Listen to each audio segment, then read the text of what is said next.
Would you tell me your name? Bonnie?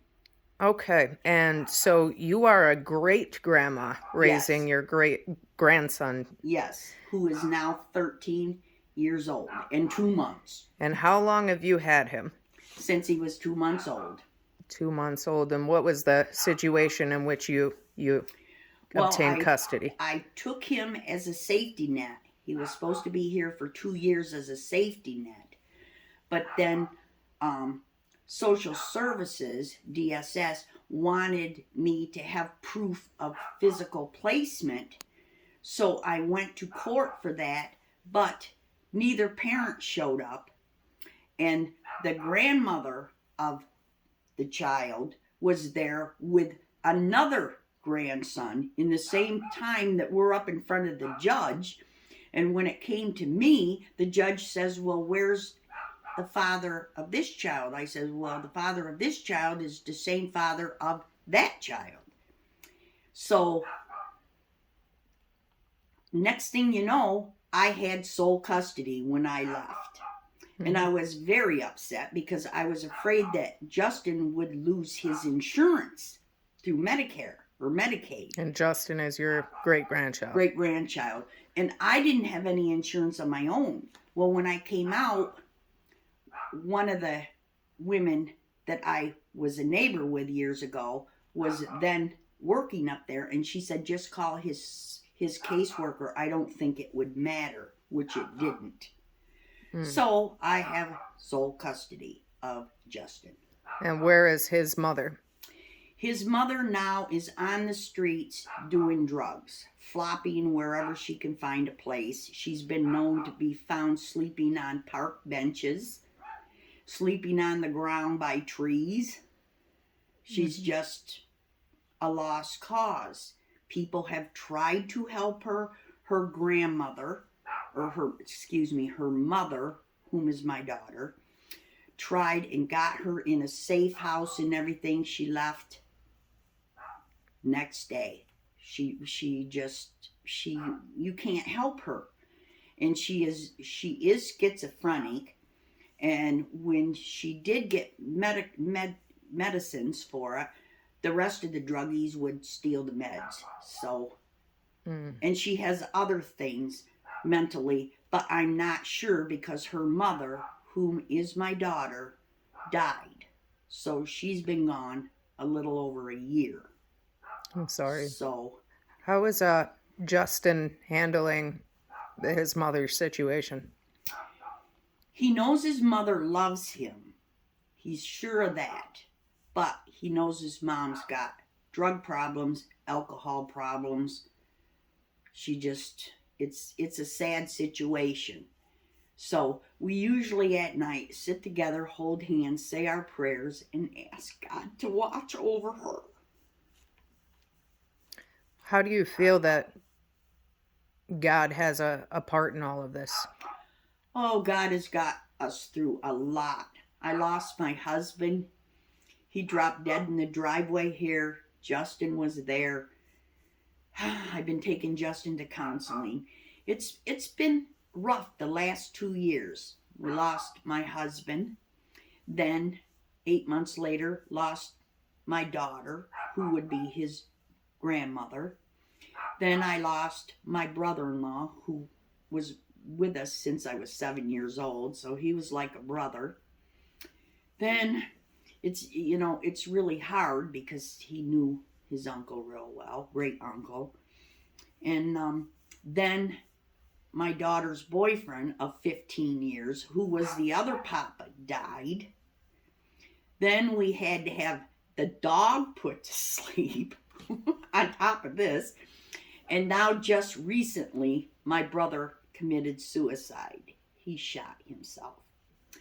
So next year will be better. Wow. But I am still taking Justin to counseling because Justin had a real anger issue about why would God take these people. But he's getting over the anger issue and we're working on it. He's Mm-hmm. down to like going once a month now when it was weekly. Mm-hmm. How much has the government helped you or not helped you to be able to help raise him and provide? Well, DSS has helped with some money per month. I get my Social Security, which I've worked since I was 11, babysitting, picking grapes, you name it, I've done it, flip burgers. I tried for the thing with the Medicare that the state would pay my Medicare. We missed that by $11. We've been having a lot of problems with our heating stove in the living room, but they can't help me because it's a secondary heat. So I'm still in the process of finding what we're going to do, where the money's going to come from, because it heats the living room and Justin's bedroom, which is above. Mm-hmm. So, but God has got us through.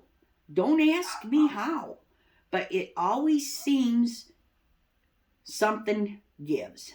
So, I mean, when my husband died, I had to refinance the house to get the mortgage payment down because the van was going to blow up. I mean, literally. Mm-hmm. So I was able to get a car and make the payments. But then after a year, they didn't figure the escrow right with the mortgage payment. So that went up $125.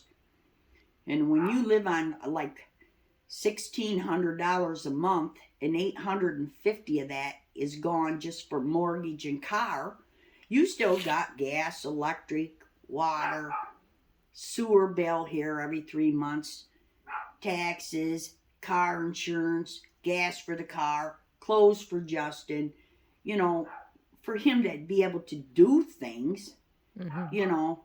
Now I just found out about this morning, they have this place up in Panama where if you pay $30 a month, they can go up there and ride the horse. You're actually, what do I want to say? Adopting a horse. Let's put it that way. Helps with their feeding that, and they're teaching you help clean the horse off and do the stalls. And so I'm gonna try to figure somehow. I think that would be a good thing for Justin because I went to a friend's house one time and she took him riding, and he wanted a horse, but where we live, you can't have a horse. You're only allowed 3 chickens, and they got to be hens. So No. the horse deal's out as far as at home.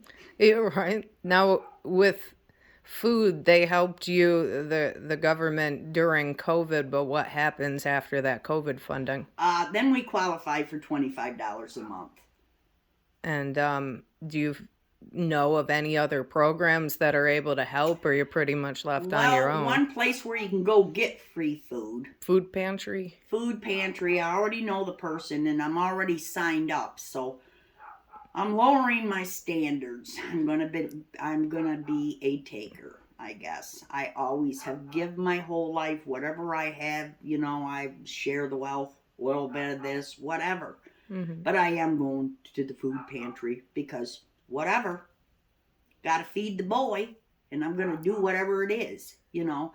I mean, I buy him things at lawn sales and stuff, but he gets a lot of brand new clothes and shoes and stuff. But I get used. Mm-hmm. I'm not. I'll wear as long as I'm clean and presentable. That's all that matters. And you like crafting? I kind of see some of the stuff in your house. Does he like helping with some of these crafts?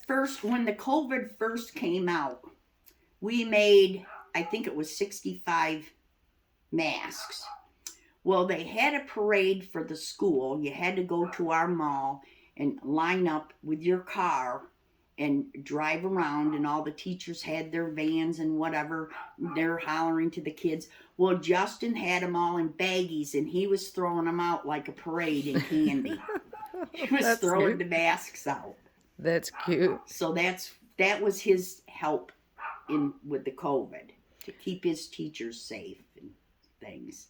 That's nice of him to do. How was it raising an infant and toddler in your 60s? Different. Very different. But fun. It was fun. I would do it all over again in my 70s. you came to my house at 1 o'clock in the afternoon. I'm still in my pink fuzzy robe rocking him. Oh. It was so fun. The hardest part was I still worked a job at the time, and it was like carrying the nippy nap thing, or the, him as he got a little older.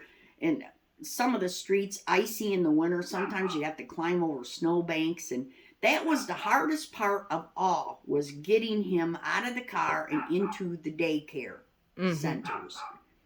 But the government did pay for the babysitting, which I was very grateful for because I needed my job. What's the best part of raising him right now? Just him himself. He is a loving boy. He's a kind boy. He's very intelligent. He had 3 honors and a merit this year, and he only missed. Wow. He got the merit because he only missed by 1.5 points. He was down 7 points, and he worked his butt off, but he couldn't get the whole 7 points. And on all of his report cards, the teachers say that he's very helpful. He's a joy to have in class. He's polite, which he should be. And I pray every day that he grows up to be a responsible citizen. And what is the hardest part of raising him right now? Understanding the internet. Believe me. And when the COVID came, and being, him on Zoom and this and that, it was hard.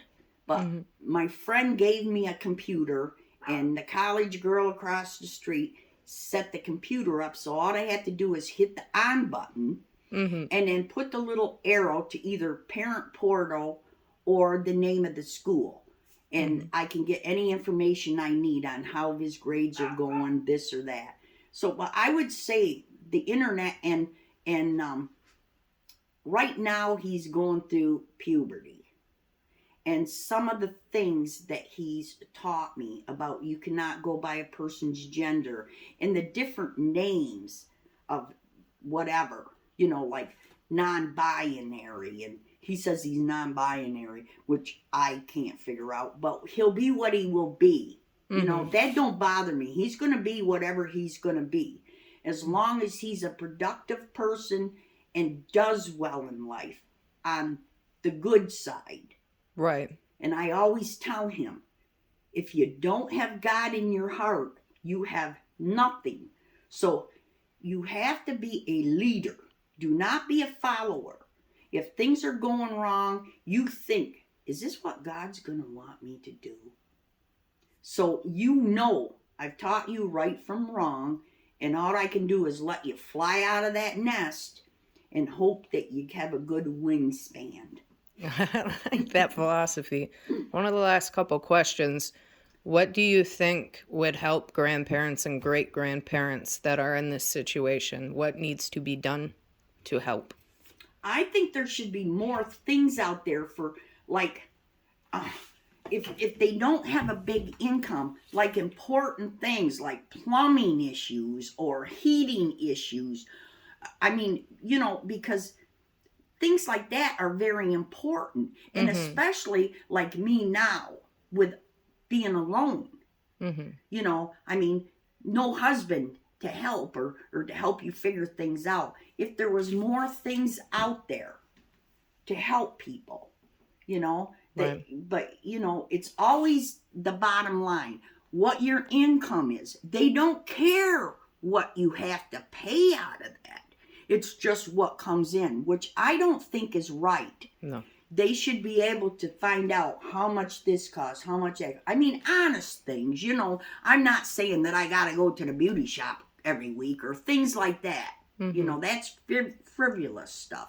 But important things, car payments, car insurance, homeowners, mortgage payments, car payments, because you have to have a car. I mean, I get Justin in the car every morning and I drive him to the end of the street because there's no other kids in the neighborhood. And we have 13 pedophiles right around us. Oh, So, wow. and a lot of people aren't up or home at that time of the morning, and I'm not going to leave him standing down there alone. And No. it gives me a reason to get up and get dressed. All right. So we get in the car, we go down, he gets on the bus. Then I know he's on his way to school, and I'm down there when he gets off the bus. Mm-hmm. Or in good weather, I sit in a lawn chair out in the road and I can see him walking down the road. That's good. Do you think that it would be good to have not only a group for grandparents to share their experience, but maybe like somebody to come in and help teach about this new generation and bridge the gap? Because I don't think a lot of people know that it's not the same as raising your own child, because these kids are in a completely different generation, Oh, and yeah. understanding the differences I think is very difficult Yeah, for because many. they got to stop and think there was Justin's generation, then his mother's generation, Mm-hmm. then his grandmother's generation, and now me. And Mm-hmm. a lot of things, they've changed the name. Okay, when I went to school, it was junior high. Now it's middle school. I mean, that's simple. But a lot of things that I can't think of it right now, but Justin would be talking about something and I'd say, well, what do you mean? And when he would explain it to me, I would say, oh, that's that. No, no, that's not what they call it. And like, oh, this new math. This Oh, Common this Core or Common Core math. I am telling you, I thought I was going to have to go to the psychologist weekly. I mean, that is crazy. He knew the answer, like the math teacher said. His mind's like a calculator. He could write the answer down just like that. But to do the work, it didn't make sense. mm-hmm. And to begin with, the first year that he had to do all these little dots. Well, he never was one for coloring or drawing. He don't like that kind of stuff. So I'd have to do the dots, get him in there, and it was craziness. You go all the ways around the mulberry bush to get to the answer. Oh yeah, my kids too. And it was like, I don't know, it was like Greek to me. I didn't know what to do. And he didn't understand. And they tried to explain it to me up at the school, but it wasn't clicking.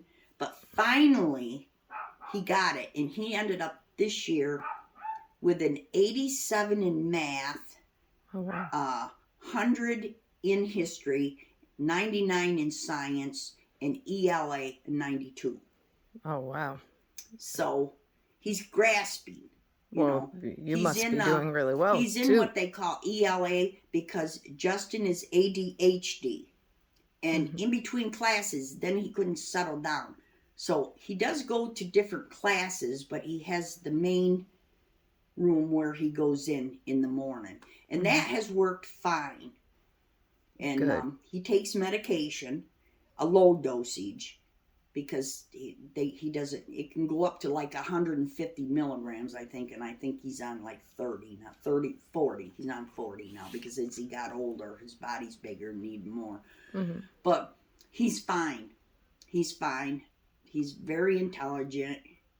He likes playing games and on the computer, the usual thing. He's got a basketball hoop out front that we got out of the trash pile. Works. And just, we're just winging it. We are winging it. What would be your message to other grandparents in your situation? Say they were sitting here before you and they didn't know how to get through. What would you tell them? Pray a lot. You pray a lot, and you never, never can hug and kiss a child too much. Never, never, never. And I know there will be days that you're so frustrated, but do not holler. Stand the child in front of you. Explain.